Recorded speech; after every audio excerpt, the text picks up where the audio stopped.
You probably haven't heard of this Sonic game, and if you have, chances are you've never played or beaten it. I'm talking about Sonic Jump. In today's video, I'll be playing through part of Sonic Jump and figuring out why it might have been forgotten and whether it deserves to be. Without further ado, let's jump right in. Okay, looking back, that pun wasn't the greatest thing in the world. Alright, so as you can tell, this is the Sonic Jump interface, and it's pretty old from the looks of it. As you can see, we have two modes, the story and the arcade mode. As you can see, we have these achievements, which there are actually quite a ton of. We have these settings where you can turn off music, change effects, and you can visit their Twitter and their Facebook page. We have a shop where you can buy characters, power-ups, wallpapers, and get rings. Speaking of, you can actually buy characters for real money, but luckily enough, everything is free to unlock in the end. And this Blaze skin comes as part of a free promotion, I believe, where when the game came out, enough signups would get the Blaze skin. So that's pretty cool. Now, let's actually try some of these story levels. Alright, so as you can see, I have done a little bit of grinding for a few levels, and it is really hard to get an S rank in these, as you can tell. The best I've been able to get most of the time is A rank. And so now, as you can see, we're loading up a level. It's a very simplistic game. We have these like cutscenes, so there is a very small storyline for people that don't know how to play Sonic. And so if you tilt your device, you'll actually like move around. And I'm moving really slowly for some reason. I think it might be because I'm recording at the same time. But that's definitely an issue. I'm gonna try restarting my Sonic Jump and seeing if that fixes really quickly. Alright, so I have actually waited a day since I started the recording because there was some sort of a glitch with Sonic Jump, and now it's fixed at least, and now we can start playing. And if you weren't aware, it's kind of like one of those games that you like tilt the screen to jump. I think I mentioned this earlier. Yeah, it's been a day, so I'm not sure what I said. So as you can see, there are red star rings, there are these totems. You can essentially double jump. It's pretty easy for a game. It's very simple. It doesn't need Wi-Fi. It's a very fun, I guess, game.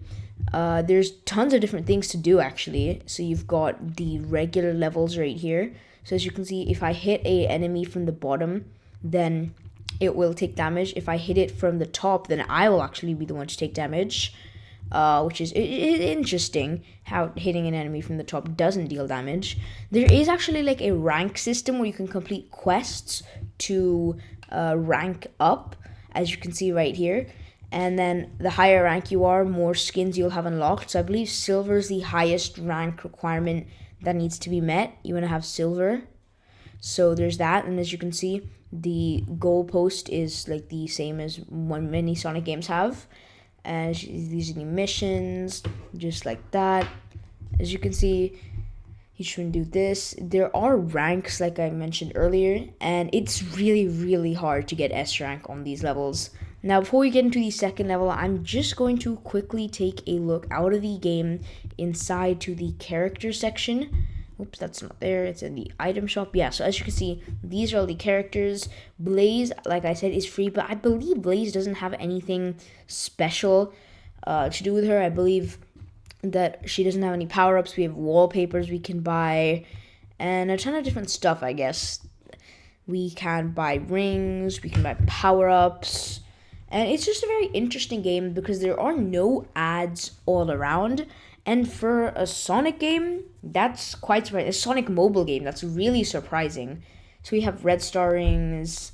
It's pretty much everything you'd expect from a 2D Sonic game. It would be nice if it was more fleshed out, considering it is paid, and that will kind of move us on to the point of why the game was forgotten. Alright, so back to why the game was forgotten. First of all, it's like 14 years old, so of course, with age, games will get less popular, considering, for example, Sonic Adventure 2. However, I think it is a mobile game, so it could have upheld its popularity, but I don't think it got that much traction in the first place because it's paid. And, you know, most Sonic mobile games tend to be free. Payment is usually for the console games if you just want to play them. So it's surprising that this game was £2 or $2, I believe, when it is definitely worth being free. There isn't anything special about this that makes it much better than Sonic Dash or Sonic Forces, but it is what it is. It's a fun game. It doesn't need Wi-Fi. So there's that. And now let's go ahead and take a look at adventure mode, which if you didn't know, it's like a infinite runner mode. Alright, so this is the tab for arcade mode, and now we can play for each of the different worlds, but we have to defeat Eggman in the individual worlds to unlock them.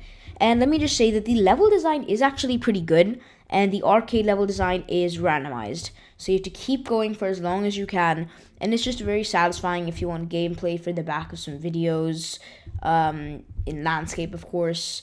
So it's a pretty chill game, honestly. And if I had to rate it, I'd give it a solid 6 out of 10, mainly because of that lack of content, lack of skins, lack of updates. If we continue to receive updates like, for example, Big the Cat or like Omega, these characters, it would be more interesting, but we're kind of capped off at where it is now, and because, of course, it's not very popular anymore, it's really unlikely we're going to see any other updates for this game, which is pretty sad because it had the potential to be amazing. Now, if you want me to do a video making a custom thumbnail and look of what a sequel to the game could be like and what levels could be in a sequel, let me know down below in the comments.